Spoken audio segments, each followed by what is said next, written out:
Dentro da tua geladeira tem muito frio ou pouco calor? E o que ondulatória tem a ver com frango assado? Tem ímãs no liquidificador? Por que deslizar no gelo é mais fácil que rolar no asfalto? E afinal, que relação tem entre o espelho e o escuro? Complicou? Simplifísica.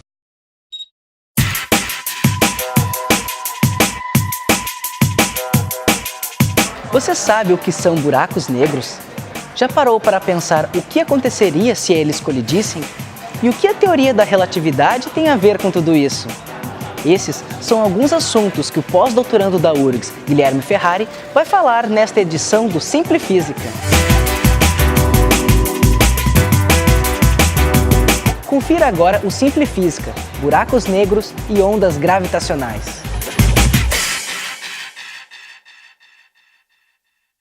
Eu gostaria de começar falando um pouco sobre essa imagem que está aqui, que mostra o que seria mais ou menos uma colisão de dois buracos negros e a emissão das ondas gravitacionais geradas nesse processo. Exceto que há um pequeno detalhe. Isso é apenas uma interpretação artística do que realmente acontece. Na verdade, se vocês pudessem olhar para um par de buracos negros em colisão, vocês veriam isso aqui. Então, está aqui o par de buracos negros orbitando um ao redor do outro. Nesse momento ocorre a colisão. Tá bom? Então, é isso que acontece quando dois buracos negros se fundem. A gente não consegue enxergar nada justamente pelo nome que eles têm. Eles são buracos negros de modo que nem a luz consegue escapar desses objetos. Então, hoje eu vou falar um pouco sobre as ondas gravitacionais que foram detectadas recentemente pelo experimento LIGO. Daí eu sigo falando um pouco sobre a teoria da relatividade de Einstein, depois eu defino o que são buracos negros, falo um pouco sobre a dinâmica de buracos negros, as ondas gravitacionais que são produzidas nesse processo, e depois eu falo um pouco sobre o futuro dessa nova área que é chamada astronomia de ondas gravitacionais. Então, eu gostaria de começar aqui com esse vídeo para motivar a palestra de hoje. Logo aqui no comecinho do vídeo, vocês vão ouvir o que seria o som de dois buracos negros colidindo. Mas como assim o som dos buracos negros colidindo? Na verdade, o sinal da onda gravitacional que é detectado, o que eles fizeram foi converter esse sinal para ondas sonoras, e isso é o que a gente vai ouvir aqui.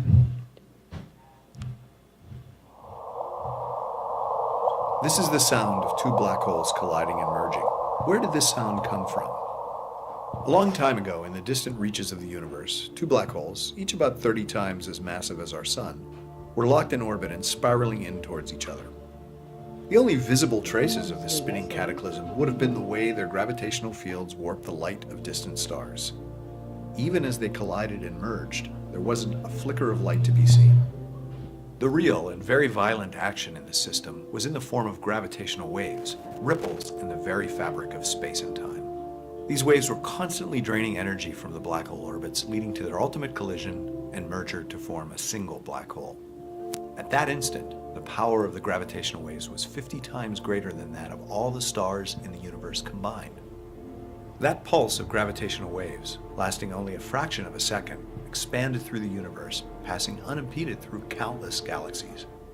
About 1.3 billion years later, it reached Earth. Gravitational waves alternately stretch and squeeze space itself and everything they pass through, but the effect is minuscule.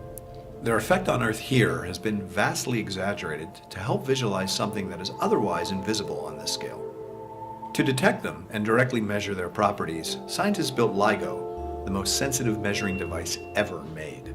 LIGO uses a device known as an interferometer to measure the tiny displacements in space. In this simplified representation, a laser beam is sent towards a partially reflecting mirror, and and split along two paths. The beams travel along the 4-kilometer arms and reflect back towards the central mirror, which recombines them, directing their light to a detector. As the gravitational waves pass, the distance between the central beam splitter and the end mirror stretches along one arm and compresses along the other. This changes the time it takes the light to travel along the arms. The recombined light waves shift with respect to one another and produce a signal at the detector. Incredibly tiny stretching and squeezing of space can actually be measured directly in this way. How little does space distort to make this signal? Let's zoom into a hydrogen atom until we reach the proton at its core. LIGO is so sensitive it can measure changes in distance as tiny as 1,000th the diameter of a proton. And this tiny measurement, made by LIGO, was the final step in a journey that began 1.3 billion years ago in the distant universe when two black holes collided.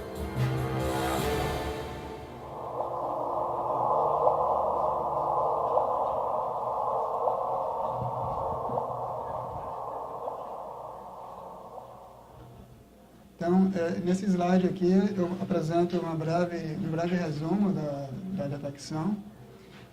Esse gráfico aqui, ele mostra o sinal detectado das ondas gravitacionais. Tá? São dois detectores, dois LIGOs, um em Hanford e o outro em Livingston. Tá? E eu queria chamar a atenção para a escala de grandeza aqui desse sinal, 10 a menos 21, para dar uma ideia do quão pequeno é isso para vocês. Vamos imaginar aqui duas grandezas. Primeiro, 1 milímetro. Todo mundo consegue imaginar o que é 1 milímetro. E a outra grandeza é 1 milhão. 1 milhão de estrelas, 1 milhão de reais, sei lá. 1 milímetro e 1 milhão. Então, vamos fazer uma continha rápida aqui. Primeiro vocês pegam 1 milímetro e dividem por 1 milhão. Aí vocês chegam a uma escala de 10 a menos 9, que é mais ou menos a ordem de grandeza e tamanho de um átomo. Depois você divide isso novamente por 1 milhão. Aí vocês chegam à escala de 10 a menos 15, que é mais ou menos o tamanho do núcleo de um átomo de hidrogênio. E aí vocês dividem isso novamente por 1 milhão, e daí vocês chegam a 10 a menos 21. Que é a escala de grandeza do sinal da onda gravitacional. Tá? Então, isso é 1 milhão de vezes menor do que o tamanho do núcleo do átomo de hidrogênio. Então, daí a gente pode entender a dificuldade de se fazer esse tipo de detecção. O próprio Einstein, quando ele fez a predição das ondas gravitacionais em 1916, no final do artigo, ele comenta que talvez isso nunca pudesse ser detectado, porque já naquela época ele sabia o quão pequena é a amplitude desse sinal. E por grande feita ao longo de um século de pesquisas científicas, no ano passado, em setembro de 2015, o pessoal do LIGO conseguiu finalmente fazer a detecção do sinal das ondas gravitacionais de um sistema com 2 buracos negros, com massas de 36 e 29 massas solares. Tá? E esses 2 buracos negros eles se fundiram num buraco negro final com massa 62 massas solares. E daí, se a gente faz a conta aqui, a gente vê que isso aqui não bate. O total aqui seria 65 e aqui a gente tem 62 massas solares.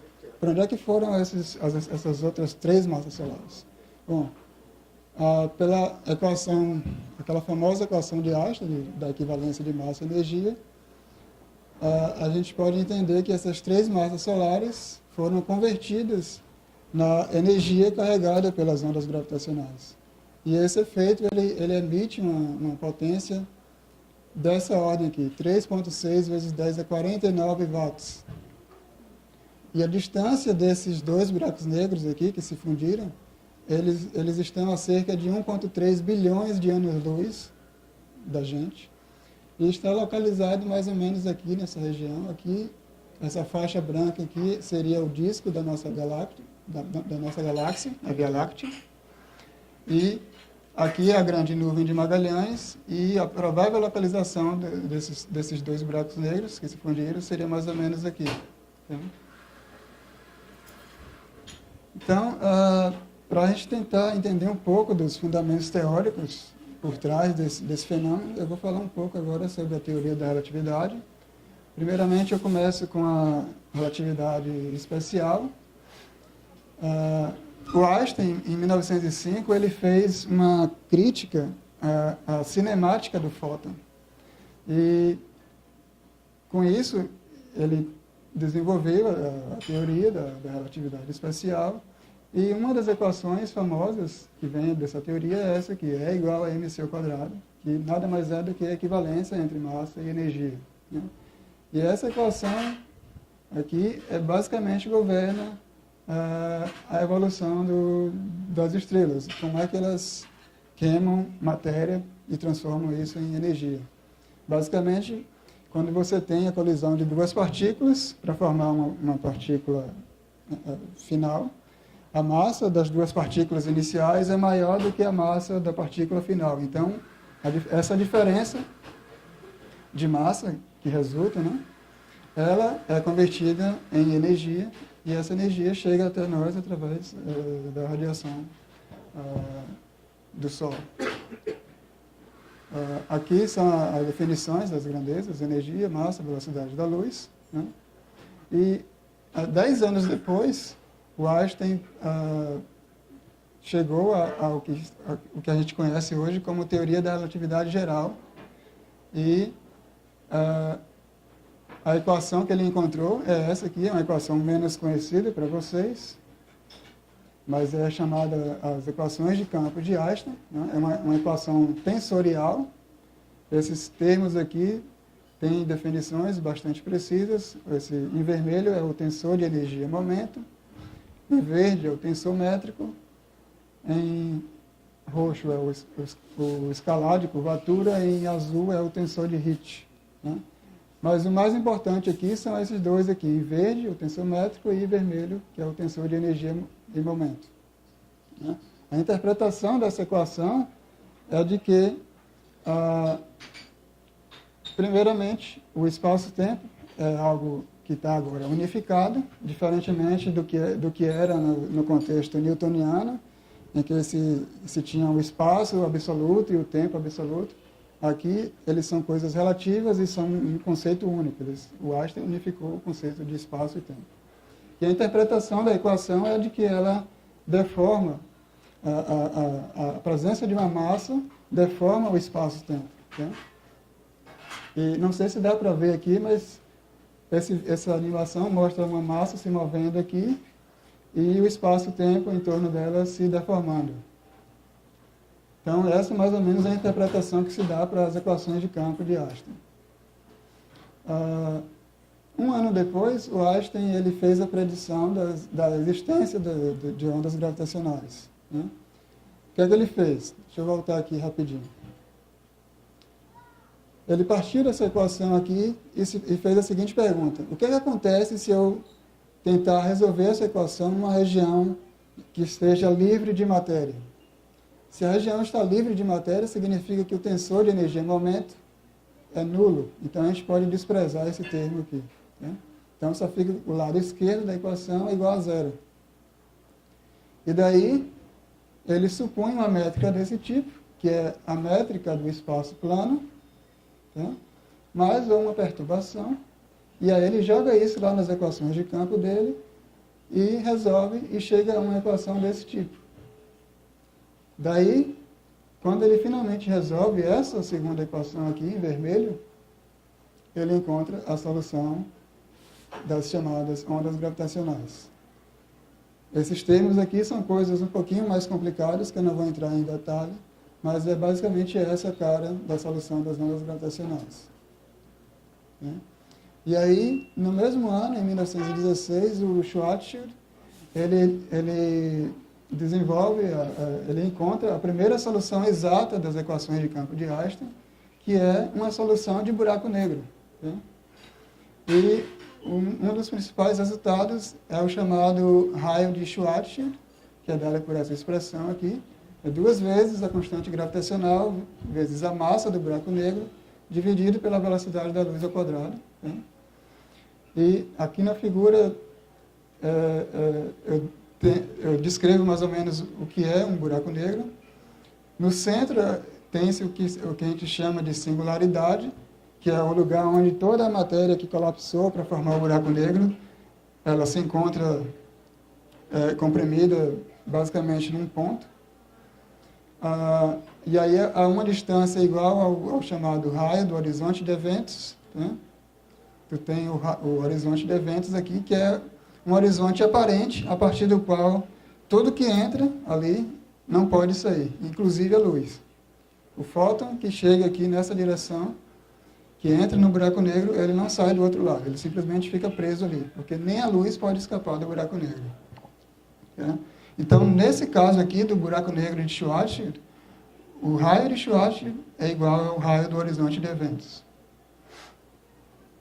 Outros tipos de buracos negros, como a gente vai ver mais adiante, isso não acontece. O raio do horizonte de eventos é diferente do raio de Schwarzschild. Mas essa é basicamente a definição mais simples que a gente tem de um buraco negro. E daí a gente pode seguir adiante e entrar um pouco mais nos detalhes do que é um buraco negro e quais os tipos de buracos negros que se conhece. Basicamente, essa frase aqui ficou famosa, né, de que buracos negros não têm cabelo. Isso é basicamente uma metáfora para dizer que um buraco negro, não importa como ele foi formado, que matéria deu origem a ele é simplesmente descrito por apenas 3 grandezas: a sua massa, o seu spin e a sua carga elétrica. O spin é uma quantidade que define o giro do buraco negro. Por exemplo, a Terra tem um spin, porque ela gira em torno do próprio eixo. Né? Então, um buraco negro com spin significa que ele está girando em torno do próprio eixo. E daí, com essas 3 grandezas, a gente pode encontrar essas 4 soluções para buracos negros. Aqueles que são sem carga e sem spin são chamados buracos negros de Schwarzschild. O que tem carga não nula são os buracos negros de Hazen-Nordström. O que tem spin, mas não tem carga, são os buracos negros de Kerr. E o que tem tanto spin quanto carga não nula são os buracos negros de Kerr-Newman. Eu não vou entrar no detalhe das equações desses outros buracos negros, mas eu queria só mostrar aqui que existem pelo menos 4 tipos conhecidos de buracos negros e todos eles são descritos por apenas essas 3 quantidades. Bom, do ponto de vista astrofísico, a gente pode classificar buracos negros também em 4 diferentes tipos. Primeiro, os buracos negros supermassivos, que se encontram geralmente no centro das galáxias. Eles possuem uma massa de cerca de 10 a 5 a 10 a 10 massas solares e um tamanho de 1 milésimo até 400 unidades astronômicas. Uma unidade astronômica é a distância da Terra ao Sol, que é cerca de 150 milhões de quilômetros. E daí temos também os buracos negros de massa intermediária, que tem massa em torno de milhares de massas solares e um tamanho de milhares de quilômetros, comparáveis ao tamanho da Terra. Buracos negros de massa estelar têm massas da ordem de 10 massas solares e um tamanho de cerca de 30 quilômetros. E existem também os chamados microburacos negros, que têm massa menor do que a massa da Lua e tamanho menor do que 1 milímetro. Mas esses microburacos negros nunca foram observados, provavelmente nunca serão, porque, de acordo com a teoria do Stephen Hawking, que existe a evaporação dos buracos negros, por eles serem tão pequenos, eles provavelmente já devem ter se evaporado ao longo da evolução do universo. Então, os mais importantes, do ponto de vista astrofísico, são os 3 primeiros: supermassivos, massa intermediária e massa estelar. Os buracos negros que geraram as ondas gravitacionais detectadas pelo LIGO são desse tipo, de massa, buracos negros de massa estelar. Né? Ok, falando um pouco agora sobre a dinâmica dos buracos negros,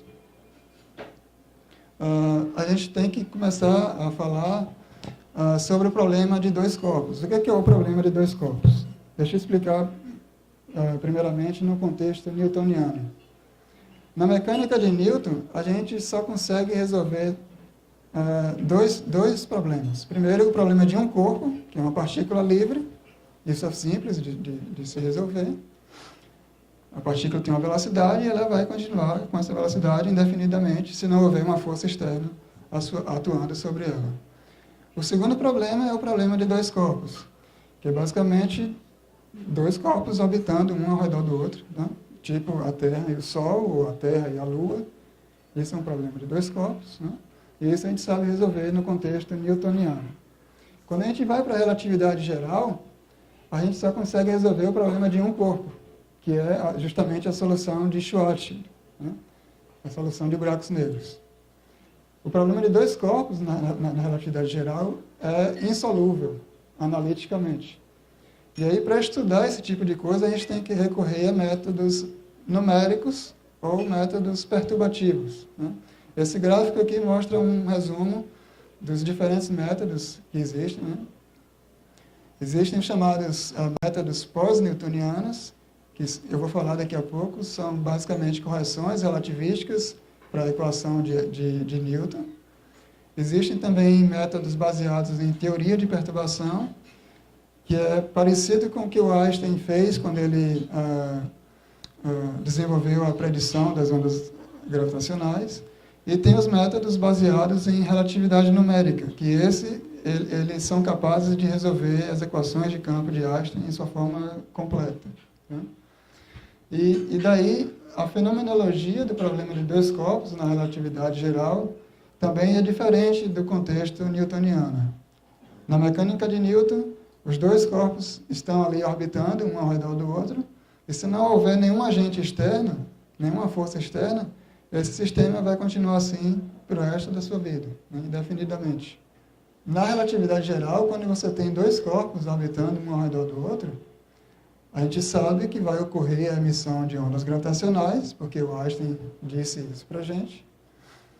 E daí, como está ocorrendo a emissão de ondas gravitacionais, a gente sabe também que uma onda, ela carrega energia e momento do sistema. Então, se o sistema está perdendo energia, ele vai acabar espiralando, e esses buracos negros, em algum momento, ele vai acabar se colidindo, tá? Porque o tamanho da órbita vai diminuindo, né? E em algum momento eles acabam colidindo. E aí, nesse momento em que ocorre a colisão, é onde ocorre o pico da emissão de ondas gravitacionais, né? Então, as diferentes fases desse processo estão mostradas aqui. Primeiramente, ocorre a fase de espiralamento, né? Onde a órbita gradativamente vai perdendo energia e os buracos negros vão se aproximando um do outro. Nesse momento aqui, na chamada última órbita circular estável, que é cerca de 3 vezes o raio de Schwarzschild, ocorre o chamado mergulho, né? Os buracos negros que estavam inicialmente numa órbita quase circular, espiralando quase circularmente, quando eles chegam a esse ponto aqui, a esse momento, eles mudam um pouco essa forma com que eles estão orbitando, e eles passam a dar simplesmente um mergulho, um em direção ao outro, né? E aí, no momento em que os dois horizontes de eventos se conectam e se forma um horizonte de evento comum aos dois objetos, esse momento define o momento da fusão dos buracos negros. E daí em diante, o que acontece é que esse horizonte de evento comum, ele, como a gente vê aqui, ele está completamente deformado, mas, como a gente sabe, os buracos negros são as esferas mais perfeitas que se encontram na natureza. Então, esse horizonte de eventos, ele tem que relaxar e se tornar novamente esférico. Então, essa fase em que ele está relaxando para voltar a ser um objeto completamente esférico é chamada de ring down, tá? E no momento do merger, como eu falei, ocorre o pico da radiação gravitacional, E o valor máximo permitido pela teoria é cerca de 10 a 52 watts. E a luminosidade gravitacional detectada pelo LIGO é da ordem de 10 a 49 watts. E se a gente compara isso com a luminosidade de todo o universo observável, que é cerca de 10 a 47 watts, a gente vê aqui que esses simples eventos de uma colisão de buracos negros é um evento extremamente energético. Tá? Ele dura muito, a duração é muito rápida, cerca de alguns milissegundos, mas em compensação ele emite uma quantidade enorme de energia. Como a gente viu lá no início, são 3 massas solares que são convertidas em energia em apenas uns poucos milissegundos. Né? Por isso a gente consegue chegar nessa potência tão alta, mais alta até do que todo o universo observável. Muito bem. Como eu falei, então, a aproximação pós-newtoniana basicamente são correções relativísticas que se colocam na teoria de Newton. Né? Então, aqui, nessa equação aqui em cima, a gente tem massa vezes aceleração é igual, esse termo aqui é o termo da gravitação de Newton, Gmm sobre r quadrado. Né? A força gravitacional decai como o quadrado da distância. E esses termos aqui do lado são correções relativísticas que vêm da teoria da relatividade geral. Né? E esses termos A e B são dados aqui embaixo. E aqui em verde, esses termos em verde dão conta da precessão orbital, que ocorre, por exemplo, na órbita de Mercúrio, em torno do Sol. E os termos em vermelho dão conta da radiação gravitacional, que é o que, de fato, faz com que os objetos espiralem um em torno do outro, até que ocorra a fusão. Então, no gráfico aqui a gente vê como é que é esse processo de espiralamento. Né? Aqui tem os buracos negros, as condições iniciais para os buracos negros, e aí, no decorrer do tempo, eles vão espiralando até chegar ao momento da colisão. Nesse slide aqui eu mostro um vídeo que exemplifica isso. Aqui a gente tem os 2 buracos negros espiralando. Tá? E aqui à direita eu mostro o que seria o sinal da onda gravitacional que é gerado por esses objetos. Essa é uma simulação numérica. Os buracos negros têm massas iguais.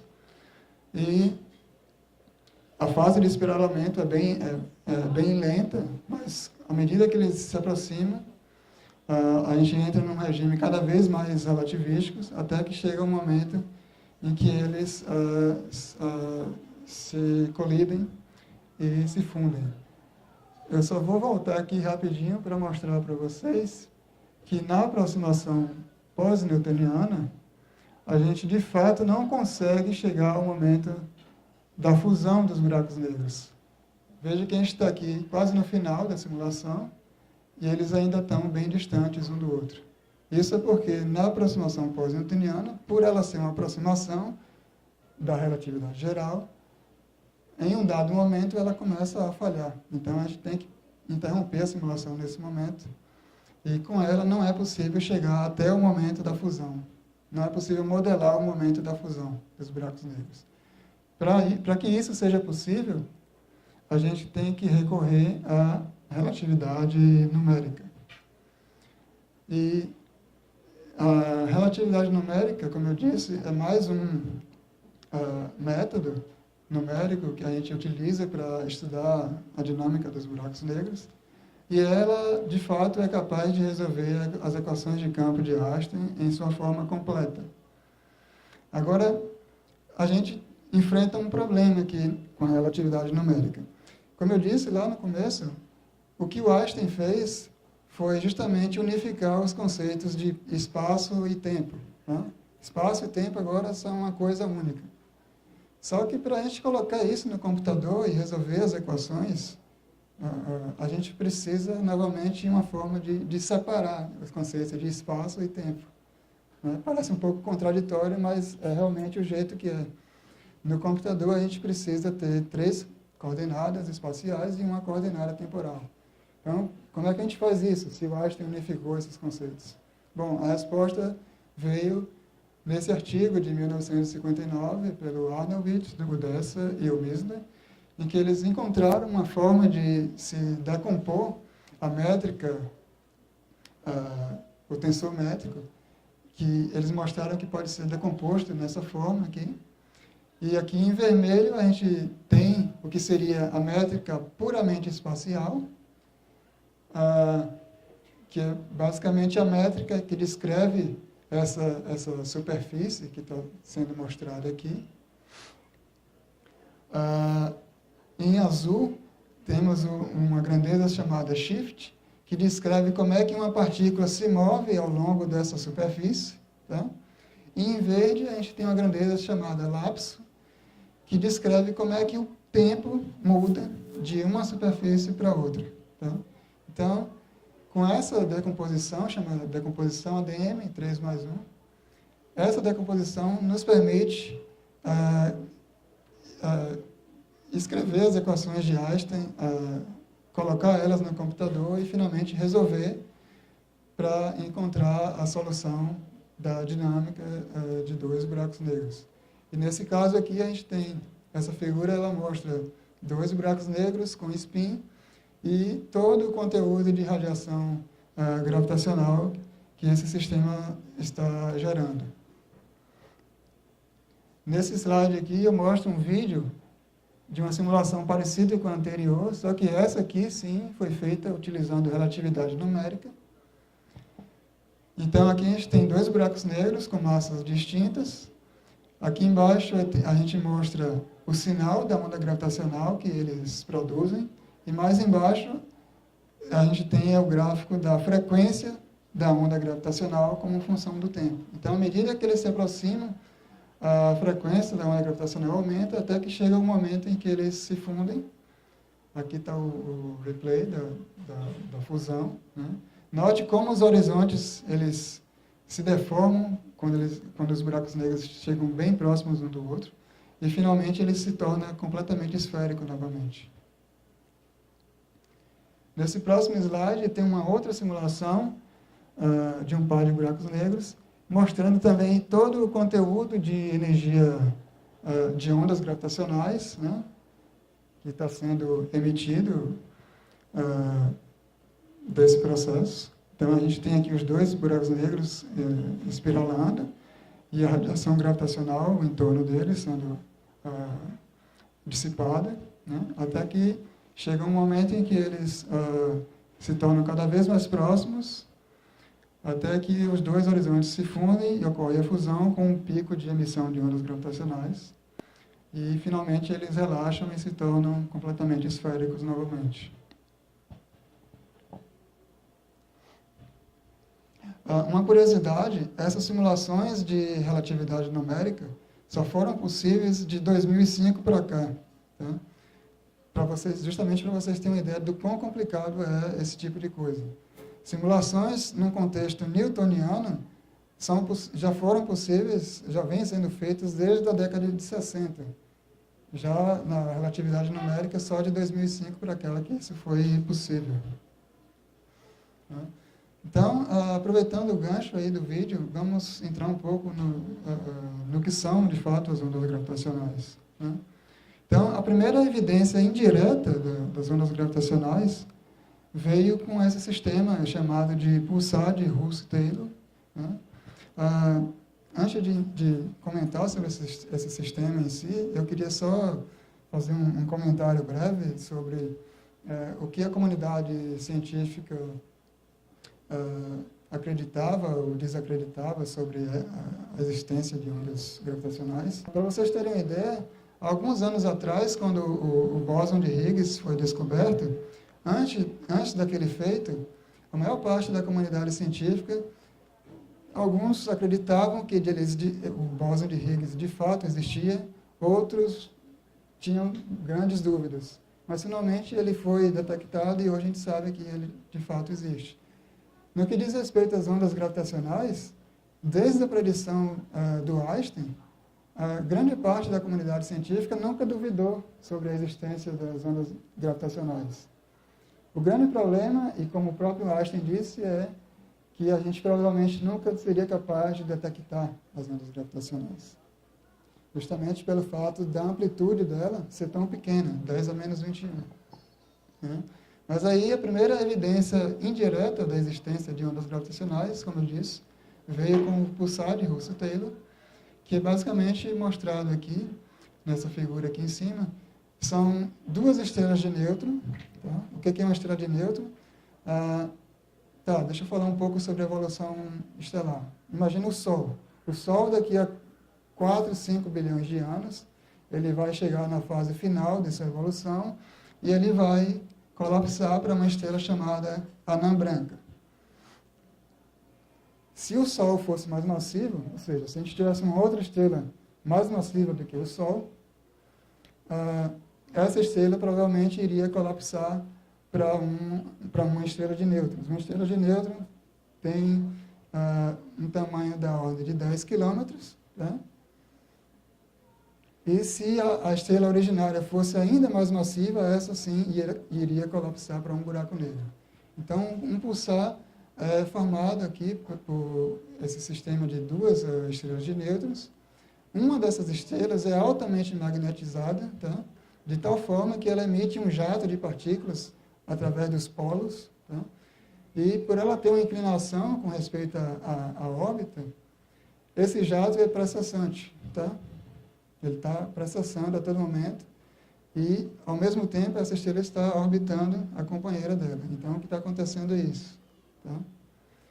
E daí, por coincidência, esse jato, de tempos em tempos, ele aponta na direção da Terra, que está mostrado aqui por essa seta vermelha. Tá? Então, de tempos em tempos, esse jato aponta em nossa direção e a gente pode medir o período desse jato.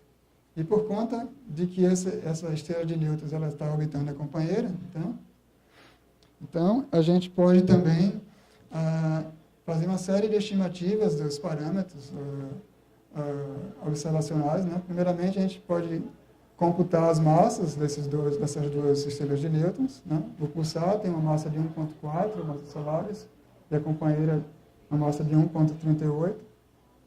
O período orbital desse sistema é de cerca de 7 horas. E daí, por conta que esse sistema está num regime altamente relativístico, ocorre o efeito de precessão orbital. Como eu falei, no caso de Mercúrio, em torno do Sol, a gente tem um efeito de precessão orbital que é da ordem de 43 segundos de arco por século. No caso do pulsar de Russell-Taylor, que é um sistema que está num regime relativístico muito mais alto, então a precessão orbital é cerca de 4,2 graus por ano. Né? Então, ele é muito alto isso. E a potência emitida por radiação gravitacional, nesse caso, é cerca de 10 a 24 watts. Só para comparação, a Terra, em torno do Sol, também emite ondas gravitacionais, tá? Só que é um efeito muito pequeno. É cerca de apenas 200 watts. Daria apenas para acender uma lâmpada. E aqui nesse gráfico aqui de baixo, é o gráfico que deu origem ao Prêmio Nobel de 1993. Essa linha preta aqui, logo em cima, essa linha constante, logo em cima, é a predição da teoria de Newton. Né? Os pontos vermelhos vêm das observações e a linha azul, passando por cima dos pontos, é a predição da relatividade geral. De que, de fato, esse sistema está sob influência ele está emitindo ondas gravitacionais. Então, esse gráfico foi o que deu origem ao Prêmio Nobel de 1993 para o Russell e para o Taylor. Então, essa foi a primeira evidência indireta de ondas gravitacionais. E daí, os primeiros detectores das ondas gravitacionais começaram lá em 1965 com o Weber. Esses detectores são baseados no efeito de massa ressonante, que é basicamente o seguinte: Quando você pega duas barras de metal e bate uma com a outra, vocês ouvem um som, né? E o que é isso? Quando a gente bate as duas barras de metal, a gente está fornecendo energia para a rede atômica das barras de metal. Então, essa energia ela se propaga pela rede atômica, os átomos vibram e, ao mesmo tempo, ela se dispersa na forma de ondas sonoras. Tá? Então, o efeito aqui é parecido. O que se espera aqui é que, quando dá a passagem de uma onda gravitacional, essa onda gravitacional faça com que os átomos dessas barras e dessas esferas, elas oscilem, e aí daí a gente pode medir os modos de oscilação dessa barra e das esferas, e com isso extrair informações sobre a onda gravitacional. Acontece que, no caso das barras de Weber, por exemplo, o Weber ele diz que ele de fato mediu as ondas gravitacionais, só que o que ele diz que são ondas gravitacionais é o que está dentro daquela lupa ali, né, com as duas setinhas. E essas oscilações enormes que a gente vê embaixo, isso é puro ruído. Então, ninguém nunca acreditou que o Weber mediu onda gravitacional alguma. E, de fato, nenhum desses outros detectores, esse aqui, inclusive, fica lá em São Paulo, e na Holanda tem um detector gêmeo a ele, né? Nenhum desses detectores, baseados no efeito de massa ressonante, foram capazes de medir ondas gravitacionais. O detector que, de fato, conseguiu fazer isso ano passado foi o LIGO, né? Que são dois detectores baseados no efeito de interferometria laser, que basicamente estão mostrados aqui nessa figura.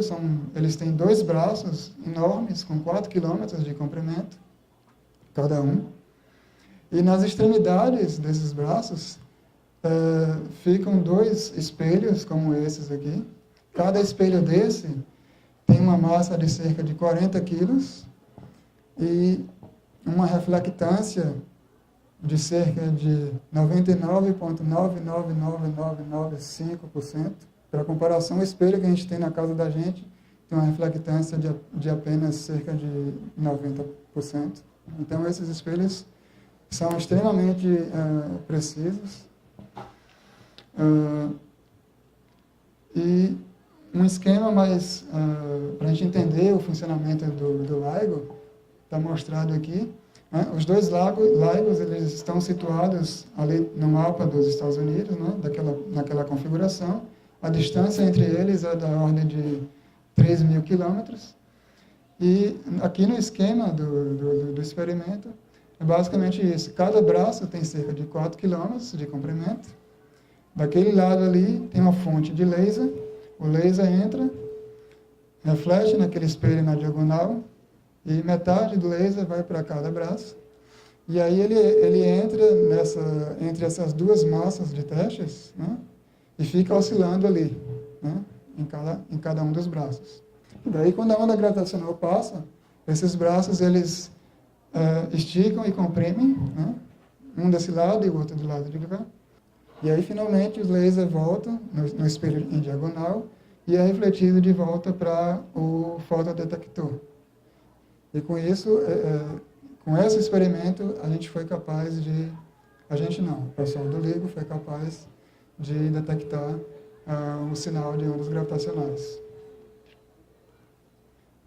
Então, as propriedades físicas das ondas gravitacionais, as mais importantes aqui são a polarização e a amplitude. A polarização, o que é a polarização? No caso das ondas gravitacionais, a gente tem dois possíveis estados de polarização, a polarização mais e a polarização X. E a polarização são os possíveis modos de oscilação, né? No caso, por exemplo, no caso de ondas eletromagnéticas, a gente tem também dois estados de polarização, que são também chamados de campo elétrico e campo magnético, né? A mesma coisa ocorre aqui com as ondas gravitacionais. A diferença é que, nas ondas eletromagnéticas, os estados de polarização eles estão alinhados com um ângulo de 90 graus. E aqui, nas ondas gravitacionais, os estados de polarização eles têm uma inclinação de 45 graus. Né? Então, aquela solução que o Einstein obteve lá, que eu mostrei lá no começo, ela pode ser escrita com essa equação de baixo, em termos das duas polarizações, né? A mais e a x. E a outra quantidade interessante aqui, e aqui de fato é medida pelo LIGO, é a amplitude. Então aqui nesse esqueminha básico, aqui a gente tem os dois braços com tamanho L1 e L2, e daí, quando os braços começam a oscilar, pela passagem das ondas gravitacionais, a gente tem um ΔL, né, a diferença no tamanho do braço, tanto no L1 quanto no L2, e isso é igual à amplitude da onda multiplicada pelo tamanho original do braço. Né? E daí a gente pode simplesmente isolar o H em termos da diferença em tamanho dos braços e do tamanho original deles. Então essa é basicamente a quantidade que o LIGO mede. Só que o que sai lá do detector do LIGO, quando a gente olha para o sinal que ele mediu, a gente enxerga isso aqui, aquele gráfico lá na esquerda, no alto. Né? Isso aí, se a gente lembra do sinal da onda gravitacional que a gente viu lá no começo, isso aí é puro ruído. De fato, se a gente olha aqui a escala de grandeza no eixo Y, aquilo ali está cerca de 10 a menos 19, 10 a menos 18. E o sinal da onda gravitacional que a gente viu era 10 a menos 21. Né? Então isso aqui é puro ruído. Se a gente faz um zoom naquela região ali, entre menos 5 e 5, no eixo X, a gente tem o gráfico de baixo. Né? Então a gente já vê uma certa estrutura ali. Se a gente faz um zoom novamente nesse gráfico, a gente vai para aquele gráfico de lá. Né? E aí, novamente, mais uma vez, fazemos zoom e a gente tem esse gráfico aqui de baixo. E isso está na escala de 10 a menos 19. E daí a gente percebe que isso não tem nada a ver com aquele sinal de onda gravitacional que eu mostrei lá no começo. E, de fato, isso aí que a gente está vendo é puro ruído. Acontece que o pessoal do LIGO passou décadas e décadas caracterizando esse ruído. Isso, na verdade, o que é? Primeiramente, e mais importante, isso é ruído térmico. Tá? Qualquer material, essa mesa, a minha mão aqui, o microfone, qualquer material é composto de átomos. E os átomos, ali, eles estão sempre oscilando. Tá? E isso, quanto mais alta a temperatura, maior a oscilação. E isso é o que provoca esse tipo, o que a gente chama de ruído térmico. Então, isso é, primeiramente, ruído térmico. Isso por exemplo, uma pessoa caminhando, uma pessoa simplesmente respirando, um carro passando lá na estrada, um lenhador cortando uma árvore. Tudo isso influencia no sinal detectado pelo LIGO. Então, eles passaram décadas e décadas caracterizando todos os tipos possíveis de ruído, cuja fonte é terrestre, para que, quando finalmente eles detectassem isso, eles pudessem, no final das contas, subtrair todo esse ruído, que eles passaram anos caracterizando, e aí, finalmente, quando eles subtraem esse ruído, a gente chega no gráfico do sinal das ondas gravitacionais. Obviamente que se não tivesse passado nenhuma onda gravitacional, a gente não iria recuperar esse sinal mostrado aqui. Seria basicamente uma linha plana, uma linha reta aqui. Né? Então, lá no LIGO ele tem duas equipes que basicamente não conversam uma com a outra. Uma é responsável pela análise do sinal e a outra equipe é responsável por, de tempos em tempos, injetar artificialmente um sinal de onda gravitacional para que a equipe que faz a análise dos dados possam entender melhor como é que o ruído afeta o sinal. Logicamente que isso é feito de maneira artificial, também como forma de treinar o pessoal que está fazendo a análise de dados. E aí, em setembro de 2015, 9 de setembro de 2015, eles foram notificados de que houve um evento de onda gravitacional e, obviamente, eles começaram a fazer análise dos dados e encontraram isso. Daí eles conversaram com o pessoal que faz a injeção artificial. Vem cá, vocês injetaram alguma coisa aqui? Não. Bom, então a gente tem alguma coisa importante aqui. Então, continuaram fazendo toda a análise dos dados de maneira muito sistemática e, no final das contas, eles comprovaram de fato que isso era o primeiro sinal de onda gravitacional que se conseguiu detectar, 100 anos depois da predição do Einstein.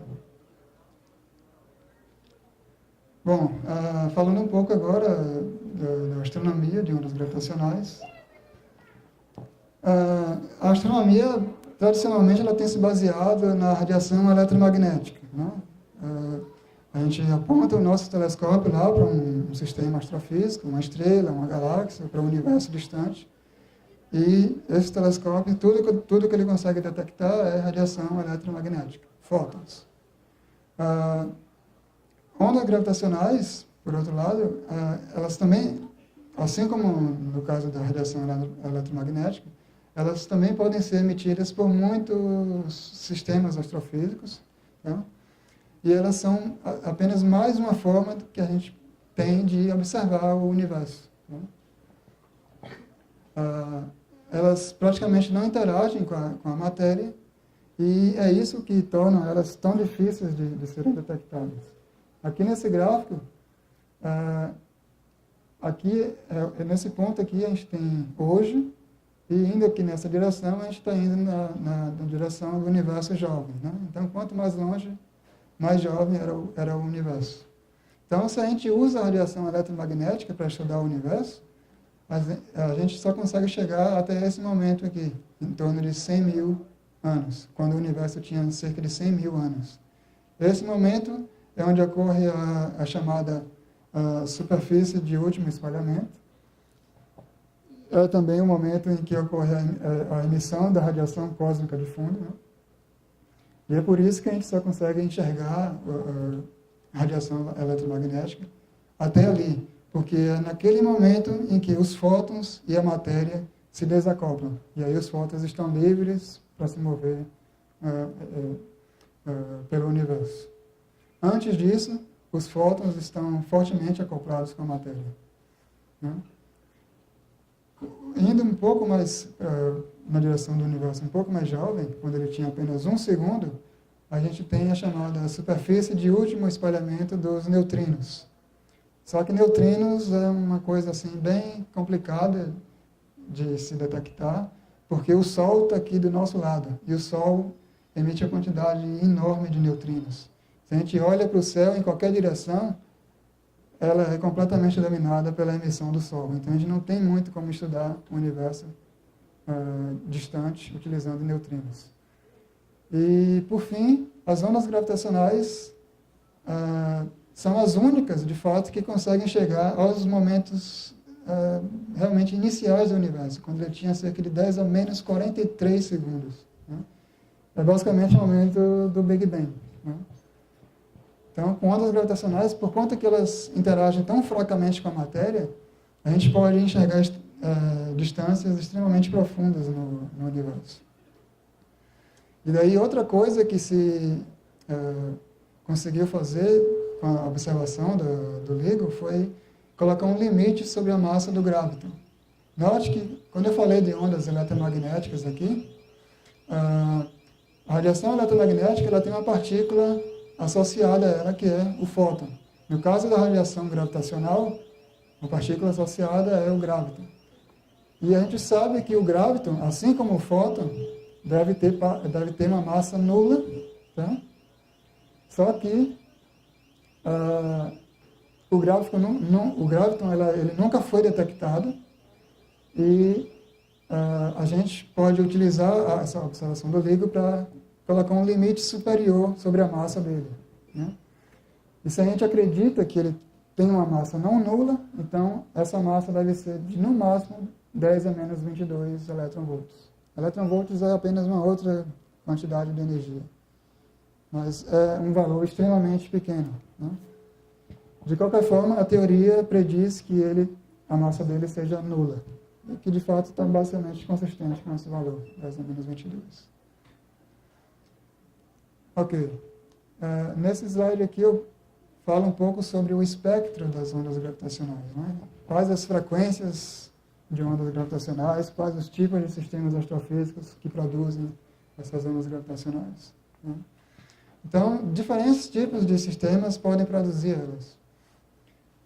Por exemplo, estrelas de nêutrons girando, né? Como no caso dos pulsares, uma explosão de supernova no final da vida das estrelas. Algumas delas explodem como supernova, e isso também gera ondas gravitacionais. Objetos compactos que são capturados por buracos negros supermassivos, isso gera ondas gravitacionais. Binárias compactas, tanto na nossa galáxia quanto em outras galáxias. Buracos negros supermassivos no centro das galáxias. Quando duas galáxias se colidem, os buracos negros supermassivos no centro de cada uma delas, em algum momento também vão se colidir, e isso vai gerar ondas gravitacionais.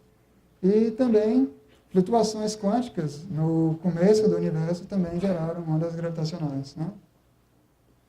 E todos esses tipos de ondas gravitacionais geradas por esses diferentes sistemas, elas têm diferentes frequências e períodos, né? E isso está sendo mostrado aqui.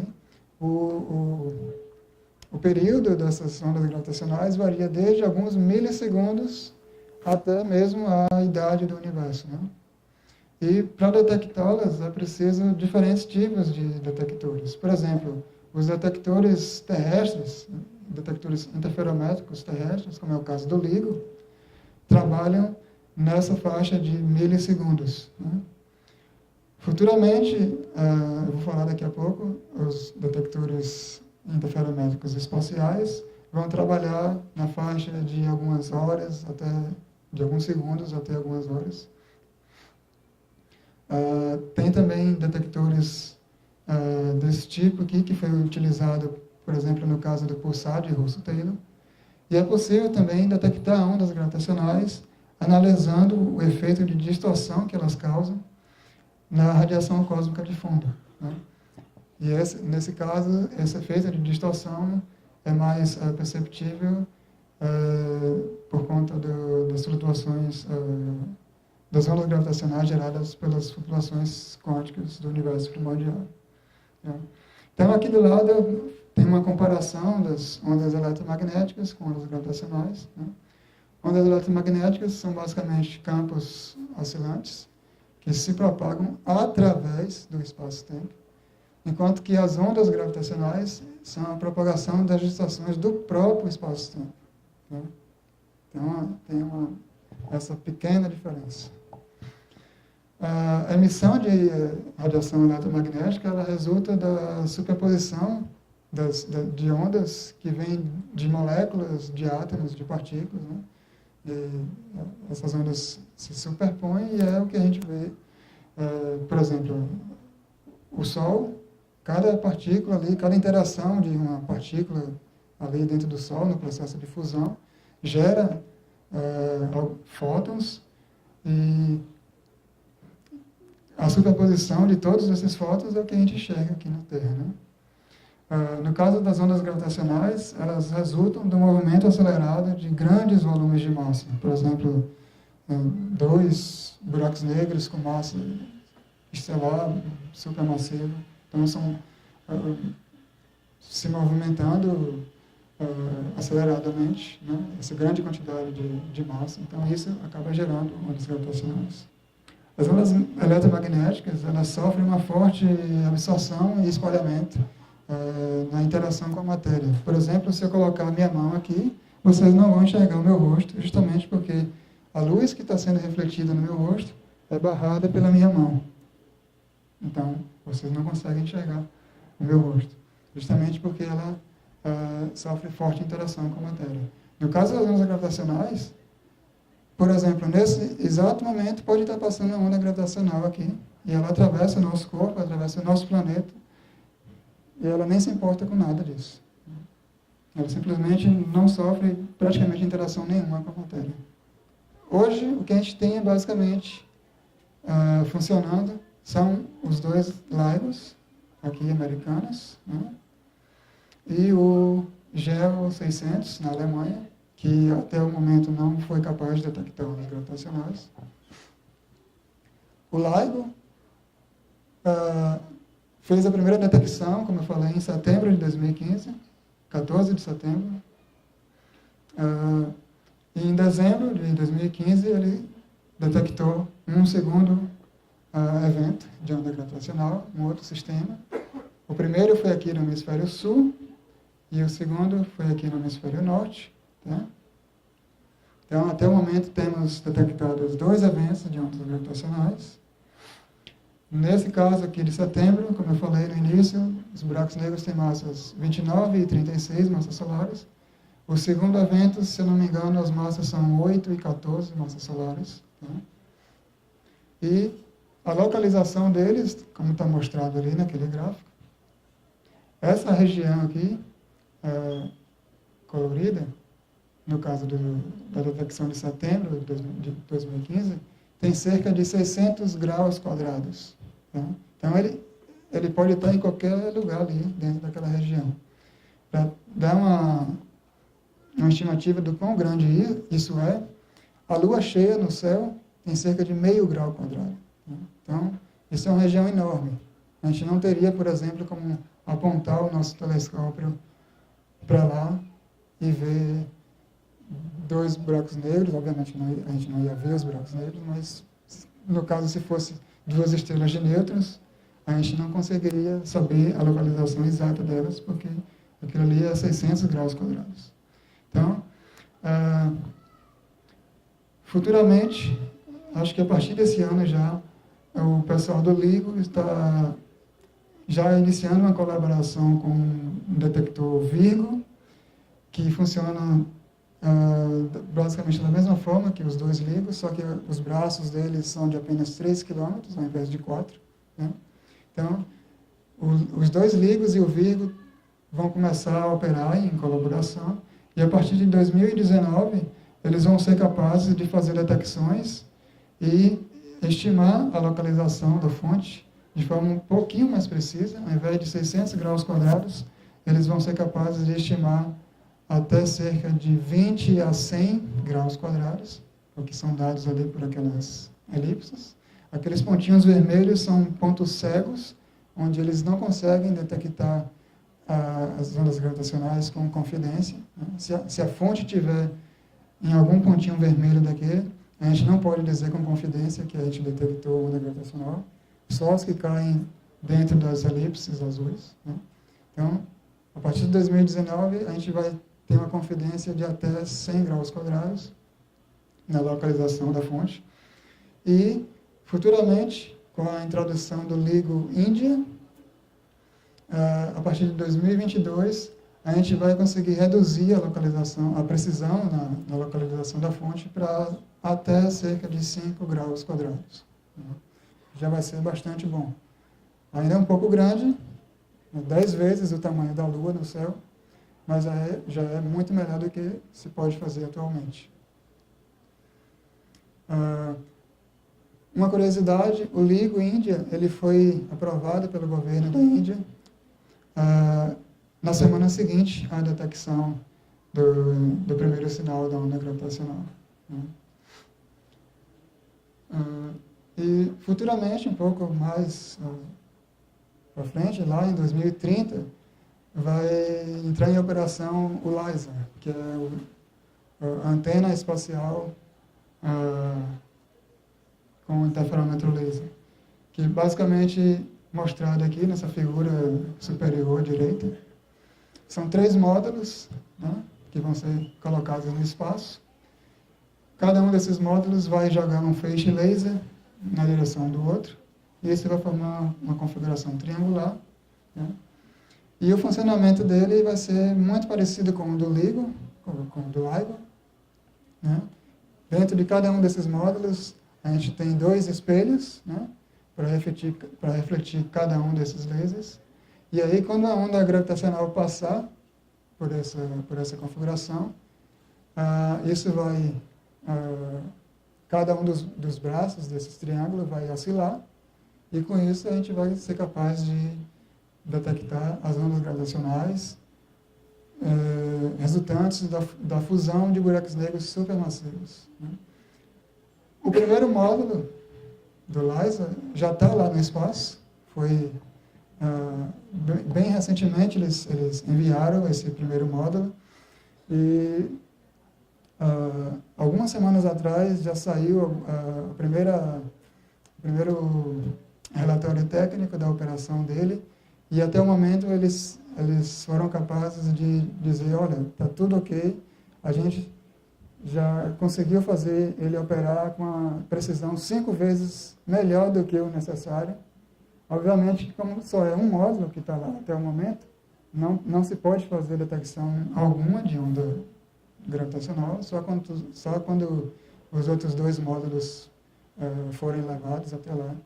Mas esse primeiro módulo, que já foi mandado para o espaço, ele já está operando e já opera a uma precisão pelo menos 5 vezes melhor do que o necessário, né? Então, era basicamente isso que eu tinha para falar para vocês hoje. Eu gostaria de terminar aqui mostrando mais uma simulação. Essa aqui mostra a colisão dos 2 buracos negros com os parâmetros do sistema que foi detectado, né? Então, tem lá os 2 buracos com massas 29 e 36, massas solares. E daí eles estão emitindo as ondas gravitacionais. À medida que eles vão se aproximando, a órbita vai se espiralando e a amplitude da onda vai aumentando, até que chega um momento em que eles se fundem, ocorre o pico da emissão da onda, depois isso se estabiliza e ele volta a ser um objeto perfeitamente esférico.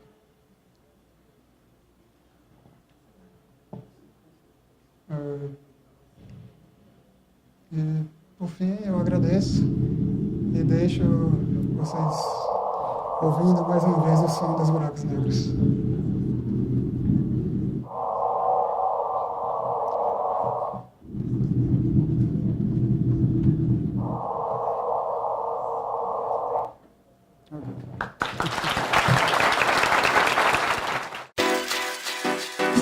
E aí, gostou desse Simplifísica? Você pode assistir mais no canal da URGS TV no YouTube. É só acessar youtube.com/URGSTV e escolher o vídeo que você quiser. Até mais!